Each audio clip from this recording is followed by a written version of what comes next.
Halo teman-teman, kita berjumpa lagi. Hari ini kita akan membahas dulu tentang Mejan. Kita dasarkan atas dua pertanyaan. Pertanyaan yang pertama adalah, apakah ada Mejan di daerah Toba, di daerah Batak? Itu yang pertama. Yang kedua adalah, apakah lebih spesifik lagi, ada orang Toba yang memiliki Mejan? Apakah itu ada? Pertanyaan ini didasarkan pada karena sudah beralihnya dari perdebatan dunia nyata ke dunia media sosial yang mengatakan begini, agak aneh jika kemudian ada orang Toba atau di daerah Toba yang memiliki mejan. Faktanya yang tidak bisa kita bantah memang ada. Khusus di Kabupaten Humbang Hasundutan, karena saya adalah salah satu tim ahli cagar budaya di sini, sudah kami tetapkan 3 mejan sebagai cagar budaya di Humbang Hasundutan. Yang pertama adalah Mejan Opu Mardugu Banjarnahor yang ada di Desa Marpadan di Tarabitang. Yang kedua adalah Mejan milik Nambadia Marga Hasugian. Yang ketiga adalah Mejan Opu Barasa yang konon katanya mereka adalah keturunan Empu Bada. Ya, ini Mejan Sehun di Tarabitang. Kami berada di Dusun Nambadia, Kecamatan Parlilitan. Kebetulan ada Mejan di sini, Mejan Marga Hasugian. Mejan Marga Barasa. Kami sedang mengkaji Mejan Marga Barasa di Parlilitan. Marga Barasa, konon katanya keturunan Empu Bada. Ini mejanya. Itu dari Humbang Hasundutan yang memang bersinggungan dengan Pak-Pak. Tetapi kita kemudian bisa berdebat tentang apakah Pak-Pak, apakah daerah yang benar. Karena kemudian dalam catatan yang disebutkan oleh Mas Den, Pak-Pak itu belum mantap dia disebutkan sebagai Pak-Pak. Dia masih Papa. Lalu kemudian yang sudah mantap adalah dairi. Itu catatan Mas Den.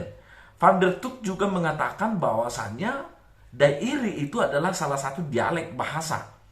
Salah satu dialek bahasa. Maka kemudian cenderung dikatakan begini, kalau dairi itu cenderung bersinggungan dengan Tapanuli, dengan Toba, sementara Pak-Pak cenderung bersinggungan dengan Singkil dengan Karo. Oke, kita lewatkan tentang itu. Kita bahas dulu tentang apakah sah orang Batak, orang Toba mempunyai mejan. Faktanya memang seperti Opu Mardugu Banjarnahor yang ada di Tarabitang, itu adalah mejan orang Batak. Dia milik marga Banjarnahor. Banjarnahor ini sebagaimana kita ketahui adalah salah satu keturunan dari marga Marbun. Marbun itu punya 3. Yang pertama Lumban Batu, Banjarnahor, dan Lumban Gaul. Dilihat lebih spesifik ke atas lagi, lebih tinggi ke atas, Marbun ini adalah keturunan dari Raja Nepospos dari istri kedua.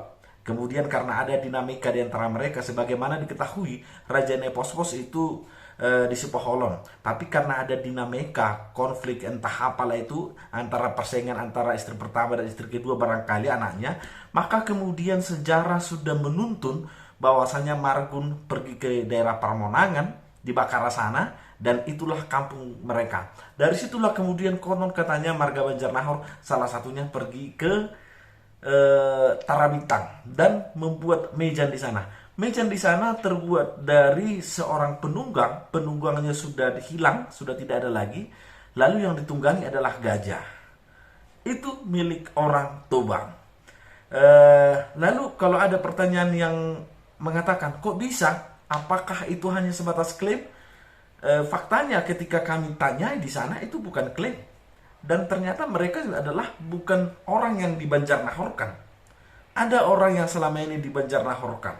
Artinya secara genealogi, secara biologis dia bukan Banjarnahor. Tetapi ternyata yang di sana mereka Banjarnahor dari dulu. Malah kemudian desa itu, Desa Marpadan, itu adalah sebuah bentuk dari adanya kerjasama atau perjanjian antara marga di sana. Salah satunya adalah Banjarnahor dengan Hasugian dan sebagainya. Jadi agak terbantahkan bahwasannya mejan itu tidak hanya milik Pak-Pak. Malah kita kemudian meragukan, jangan-jangan tidak ada kata mejan di dalam kamus bahasa Pak-Pak. Jangan-jangan belum ada. Karena kemudian Mejan itu adalah bahasa perluasan dari kata nisan. Nisan itu adalah semacam tempat permakaman. Ada banyak orang yang mengatakan bahwasannya Mejan itu adalah bukan tempat permakaman. Itu adalah sebagai tempat untuk menjaga kampung. Tapi faktanya di sana ada guri-guri. Di setiap ada Mejan pasti ada guri-guri. Guri-guri itu adalah semacam wadah. Konon katanya abu atau mayat manusia dibuat menjadi abu, dibakar dulu, lalu dimasukkan ke guri-guri itu. Itu adalah sebagai bentuk pemakaman di masa lalu. Dan biasanya katanya di dalam setiap Mejan ini selalu ada lubang kecil. Terkadang itu adalah di kepalanya, terkadang di belakangnya itu adalah pupuk bayi. Itu untuk menjaga kampung. Artinya setiap ada Mejan itu sebenarnya lokasi juga adalah lokasi permakaman. Itu Mejan. Saya agak membantah. Barangkali jika ada komentar yang lain, siapa tahu itu menarik untuk didiskusikan. Tetapi sejauh pemahaman saya di daerah Pakpak, di daerah Parlilitan sana, ada Mejan milik marga Hasugian di Nambadia, milik marga Barasa. Oke, itu adalah Pakpak Klasen. Itu mereka mengaku Pakpak. Lalu yang kemudian di Desa Marpadan milik marga Banjarnahor, Toga Sehun. Itu sekilas tentang Mejan yang ternyata tidak hanya milik Pakpak saja, ternyata juga adalah milik Toba atau barangkali terpengaruh oleh Toba. Namun sebelum itu kita akan membahas sekaligus menjadi pertanyaan terakhir untuk kita diskusikan atau perlu dibahas di dalam komentar, sebenarnya mana yang benar, Pakpakkah atau Dairi? Karena dalam berbagai catatan sejarah, Dairi itu cenderung mantap dituliskan. Oke, belakangan ini memang ada Kabupaten Dairi, tetapi itu kan catatan modern. Kita sebut misalnya Kabupaten Toba. Apakah karena Kabupaten Toba hanya melingkupi Porsea, Balige, Lumbanjulu dan sebagainya, maka di daerah Humbang Hasundutan bukan Toba? Itu adalah catatan modern. Begitu teman-teman, Mejan juga ada di daerah Toba, bahkan dimiliki oleh orang Toba itu sendiri.